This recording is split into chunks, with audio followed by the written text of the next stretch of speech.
স্বৈরতন্ত্রের দোষক হিসাবে বাংলাদেশের মানুষ।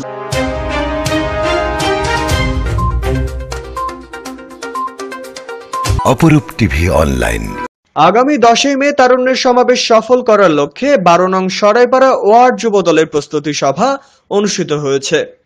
চট্টগ্রামের ঐতিহাসিক পলো গ্রাউন্ড ময়দানে তারুণ্যের রাজনৈতিক অধিকার প্রতিষ্ঠার সমাবেশ সফল করার লক্ষ্যে আজ সোমবার বিকেল 4টায় চট্টগ্রাম মহানগরীর 12 নং সরাইপাড়া ওয়ার্ড যুবদলের উদ্যোগে এক প্রস্তুতি সভা অনুষ্ঠিত হয়েছে। এতে প্রধান অতিথির বক্তব্য রাখেন চট্টগ্রাম মহানগর যুবদলের সাবেক সভাপতি মোশাররফ হোসেন দীপ্তি।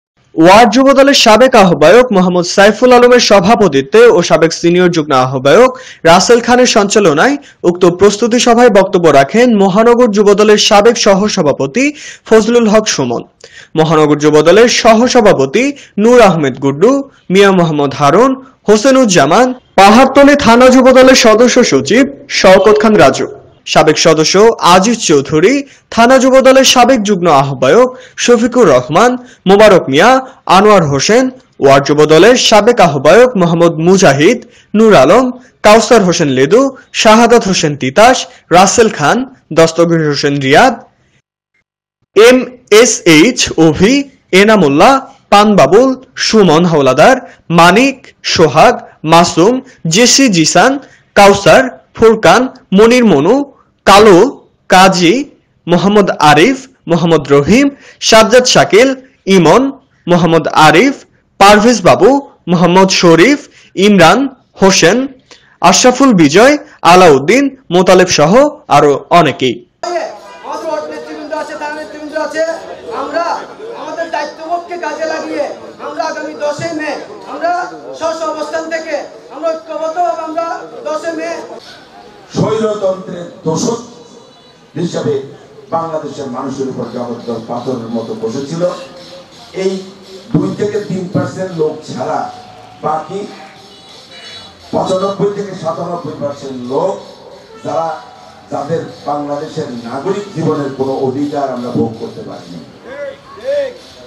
আমাদের সামান্য চেয়ারম্যান সার্টিফিকেট অথবা কমিশনের সনদপত্র, জাতীয় সনদপত্র অথবা জন্ম নিবন্ধন সেটা পর্যন্ত আমাদের ছিল না। আমরা কোনো সরকারি চাকরিতে সাধারণ মানুষের আপনি রিটেনে টিকেছেন, লিখিত পরীক্ষা উত্তীর্ণ হয়েছেন, ভাইভাতে টিকেছেন, কিন্তু ওই NSI, DGFI, গোয়েন্দা সংস্থা, পুলিশ ভেরিফিকেশনের নামে আপনার পরিবারের 14 খানদানের মধ্যে কেউ যদি বিএনপির সাথে কোনো রকম সংশ্লিষ্টতা থাকে তাহলে আপনি সে চাকরি পান না। বাংলাদেশের এমনিভাবে নাগরিক জীবনের একটা দেশের রাষ্ট্রের নাগরিকদের প্রধান যে অধিকার সেটা হচ্ছে রাষ্ট্র বিনির্মাণে নেতৃত্ব নির্বাচনে তার একটা মূল্যবান ভোট আছে, যার মাধ্যমে সে 5 বছর পর পর তাকে প্রথম শাহাদাত বরণের মধ্য দিয়ে বাংলাদেশে যে আন্দোলনের ফুল্লিঙ্গ সারা দেশে ছড়িয়ে পড়েছে, সেই শহীদ ওয়াসিমের রক্তদান কোন মহামানবকে ক্ষমতায় অধিষ্ঠিত করার জন্য না, ওই এনজিওয়ালাদের ক্ষমতায় দেখার জন্য শহীদ ওয়াসিম রক্ত দেয় নাই। বিএনপির ভারপ্রাপ্ত চেয়ারম্যান গত 8 মাস যাবৎ তার বক্তব্যে বিভিন্ন ভাবে আমাদের দলের নেতা কর্মীদেরকে বলার চেষ্টা করছে যে ফ্যাসিবাদের রাজনীতি বর্তমান অবস্থায় চলবে না। যারা দীর্ঘদিন আন্দোলন সংগ্রাম করেছে, নির্যাতিত নিপীড়িত কর্মী, তাদের ভিতরে কেউ যদি বিপদগামী হন তাহলে আমাদের দলের পক্ষ থেকে স্পষ্টভাবে বলা আছে তার দায়ভার বিএনপি গ্রহণ করবে না। প্রোগ্রামে উপস্থিত হয়েছি, তার এই ধারাবাহিকতার মাধ্যমে আমাদেরকে আগামী 10 তারিখ আবার প্রমাণ করতে হবে এই পাহাড়তলির মাটি, যুবদলের ঘাঁটি, পাহাড়তলির মাটি, খালেদা জিয়ার ঘাঁটি, পাহাড়তলির মাটি, তারেক রহমানের ঘাঁটি, পাহাড়তলির মাটি, দীপ্তি ভাইয়ের ঘাঁটি, সেটা আমাদেরকে প্রমাণ করতে হবে। আমরা সবাই সুশৃঙ্খল নেতৃত্বে আমরা চট্টগ্রাম মহানগর যুবদলের যে মোশাররফ হোসেন দীপ্তি ভাইয়ের যেই ছাড়ারা পদচারণায় যে পাহাড়তলিতে আমরা যে সুশৃঙ্খলভাবে রাজনীতি করি, আমরা ওই দিন প্রোগ্রাম মাঠে আমরা এটা আমাদের নেতৃত্বদেরকে আমরা দেখিয়ে দিব এবং বুঝিয়ে দিব বাহাত্তরী যে যুবদল সুশৃঙ্খলভাবে যে রাজনীতি। এখানে বাহাত্তরীর এই সর্বপ্রথম থেকে যে একটি বিশাল মিছিলে যেতে পারি এবং সেই মিছিলে যদি মিছিল শেষ হওয়া পর্যন্ত আমরা থাকতে পারি, সেদিন তো আমরা মিছিলের স্বার্থ গ্রহণ করবো। এই প্রধান বক্তব্য করলাম। জিন্দাবাদ, জিন্দাবাদ,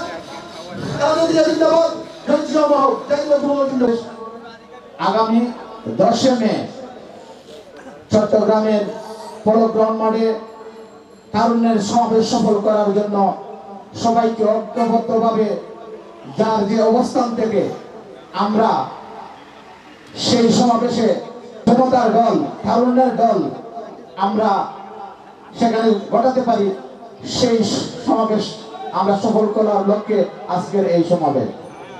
পলোগ্রাউন্ড মাঠে যে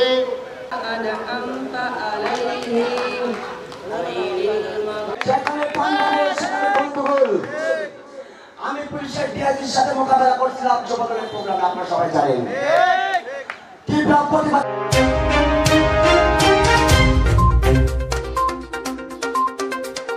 অপরূপ টিভি অনলাইন।